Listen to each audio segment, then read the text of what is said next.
Hello, hello, hello. Oh, hi, guys. Vlog week 2! Vlog week 2! Thanks for joining in this week of Stories of a White Belt.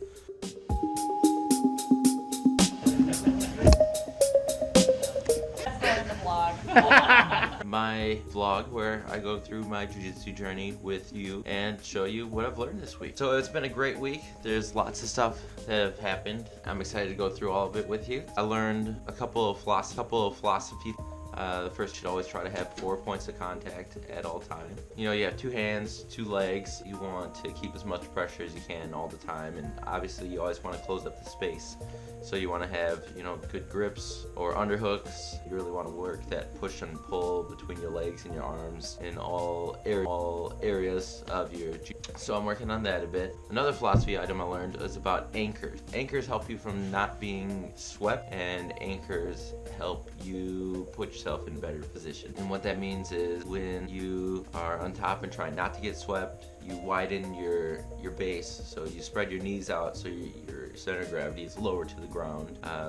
And way to use anchors I learned, especially helpful to get out of side control, where you kind of walk your leg out, you turn up on your side, but you can brace with your leg, and that way whoever's got you on control, they aren't able to flatten you and push back and work on other positions from there. It's gonna be a lot easier for you to slide out of side control if you've got a. In the Gracie curriculum this week, we learned about gun defense. That was fun. Hopefully, you never have to use any of the gun defense that you learn in the curriculum, but it's always have a plan versus not have any type of plan. We learned if they're having the gun in front of you, if they have their gun holstered, if they're behind you, from all different areas. And the biggest thing is, you know, always take their gun hand or the wrist and make sure it's pointed away from you so that you don't have a gun pointed at you any longer. Once you do have control of the wrist, you want to twist the barrel out of their hand so that they don't control the gun anymore. You'll go from there. We learned some grip defense on the lapels, so that was pretty helpful. You know, whenever you're starting out, standing up, you got the grip fight going on and someone's gonna grab your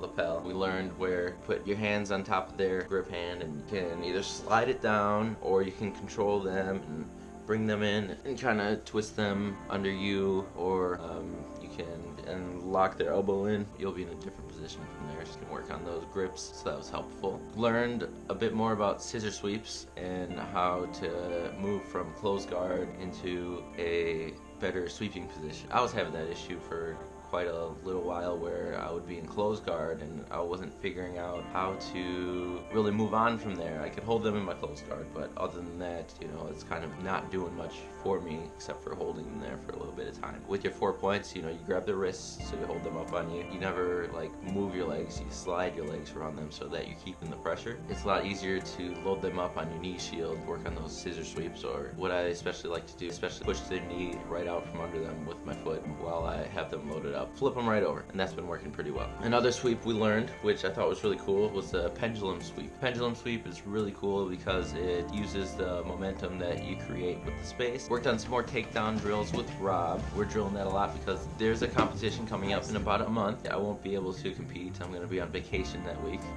I know, lame, right? But I am still training like I would be competing, just so I can progress as much as I can. We're working on a lot of stand-up takedown drills, so that way caught in a trap where we're good on the ground, but we can't get people to the ground. Whoever gets the first takedown normally gets the most points out of the match. So that's definitely a huge portion of your game is your takedown. Mike also said it this week, there's 3 dimensions to your game, so you don't want to avoid working on that portion of your game. The takedowns we worked on were the double grip, the ninja throw, and a sit down takedown, which we did 10 of each, and he had all of us show how to do those 3 different takedowns. So that's really explaining how things work instead of just kickboxing. This week was really fun. We had Javi come to class, so that was cool, another sparring partner for me. We worked on a couple drills. First drill was a jab, cross, switch kick, and then was a jab, hook and turn, and then right kick. The biggest things that we wanted to work on our drills week whenever you're throwing any, you want to be rotating around your opponent, so that way they have center back up with you instead of working on just blocking and retaliating. You always want to be working in some sort of circle so that you just keep moving and you get better angles for your strikes. Sparring with Javi was pretty fun. He kept throwing a lot of side kicks into me, so I have to figure out how to block those. Other than that, I think it was pretty good. I do got to work on more combos, more flurries at one time. I noticed I would go in and out, in and out, in and out, and not really continue a bunch of combos at one time. So I gotta work on that myself. And then my contact also got punched out, so that was pretty embarrassing. That's the second time in a week that happened, so that's not fair. But other than that, kickboxing was super fun this week. My being. You punch out my contact. Oh my god. Your contacts are so weak. We're super glue men. Question and answer this week was really helpful. We learned a lot of good things and some great ways to get out of positions we've been stuck in. We learned another concept to help us get out of side control. So I know that you want to get your forearm into their hip and you want to slide their knee into their other hip, kind of want to push from there. But as we learned from the push and pull concept, there's also an area where you can pull to help that push really torque you out of side control. So when you get your forearm in their hip and you got their knee on their other hip, you want to take your other arm and hold on to their tricep that's kind of on your side here, and when you push, you want to pull so that you slide yourself and you kind of shrimp yourself back to straight. It's easier for you to pull them into your guard or your half guard or butterfly when you have that push and pull action going on. So that way they can't just spin around to the other side to side control, because otherwise they'll just go back and forth on your side controls and eventually you get really tired just trying to push people off of you. We also learned about a loop choke from the back. That was a pretty cool, tight choke that happens really fast. When you're coming around someone's neck, you grab the lapel, and you kind of, when you're grabbing it, you can torque it behind their shoulder. Your elbow goes behind their shoulder, so that way it closes the gap around their neck. And then you take the underhook and grab the other lapel, and you fall onto the side that you have the underhook, and you pull it down and pull it out. It's a really good blood choke that tightens up real quick, and they're gonna tap really quick on you. We learned about same side grip versus cross grip, and why some people like same side, why some people like cross grip more. The person that says he likes same side more than cross grip, he likes that because when you're cross gripping someone, you're across their center mass already. That sets you up for an armbar if you're not prepared for it. If you have a cross grip and they decide to pull guard and you come forward on them, your arm is basically already straight out, right into the arm part position. You don't want that to happen. And then if you end up getting a double cross grip, like you're gonna go for a standing X choke, if they fall backwards and pull you in, then they've got a double arm lock on you and you're screwed. Don't do that.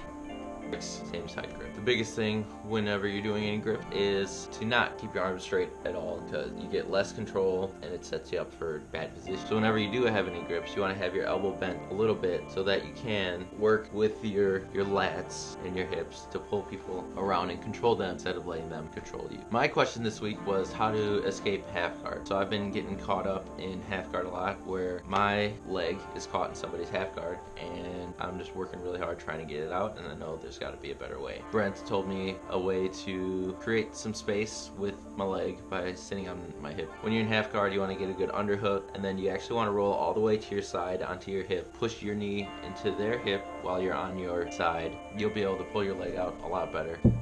So that's been super helpful. I did it a couple times already, and it seems to work really well. So we drilled that a little bit. And then I was able to make it to a Saturday submission class, so that was really fun. We learned about omoplatas, which I've never actually done anything with that before, so that was very interesting to learn. So we'll see if I can work that into my rolls. I have had some victories this week with my rolling partners, so I'm pretty proud about that.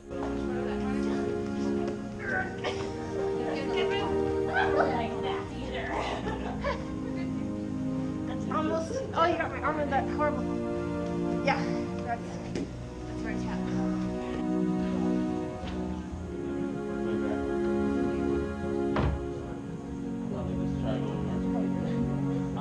Yeah, it will.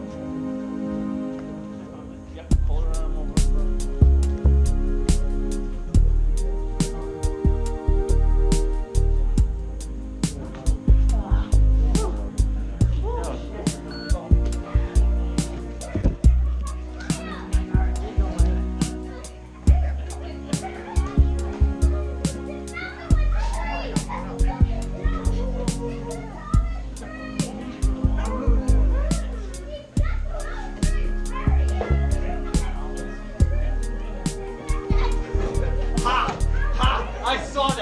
I've been getting into high mount and getting into a triangle from high mount pretty consistently. I like doing that. I'm gonna keep working on that until I can get it every time. I have been getting better at sweeping people. The 4 points of contact really helped me with that. I got a guillotine on a bear.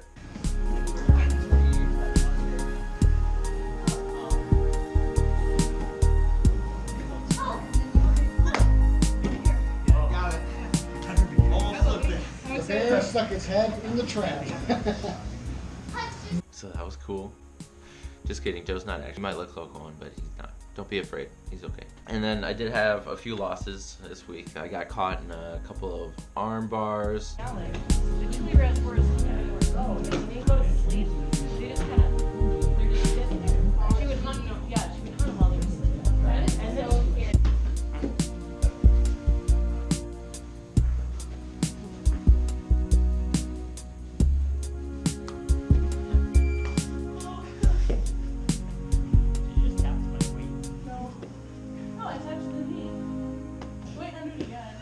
got caught in a couple chokes, Kimura here and there. Yeah, I have a bicep cutter on one side, and on the other side I have a. So that leaves you with just legs to tap with? Yeah. Okay. One thing I noticed a lot that I believe I need to work on a lot is when I'm watching these videos, I find myself on my back. I'm always trying to fight to get out of side control. So that's something that I've got to figure out to see what to do to not be in that position a lot. And I still know how to tie my belt. I'm gonna videotape Nick tying his belt so he remembers.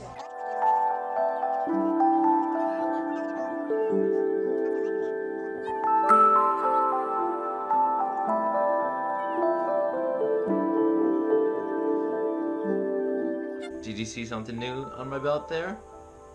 That's right. Check it out. I actually got my first stripe this week, so I'm super excited about that. I've been working hard for it. Hopefully we just keep improving from there. So thanks for watching. If you have any tips for me to not be in side control a lot, if you have anything more specific you'd like to see or anything else you'd like to talk to me about, let me know. I'd be happy to talk to you. Well, thanks for watching, guys. Really appreciate it, and have a great week. Okay. Bye-bye.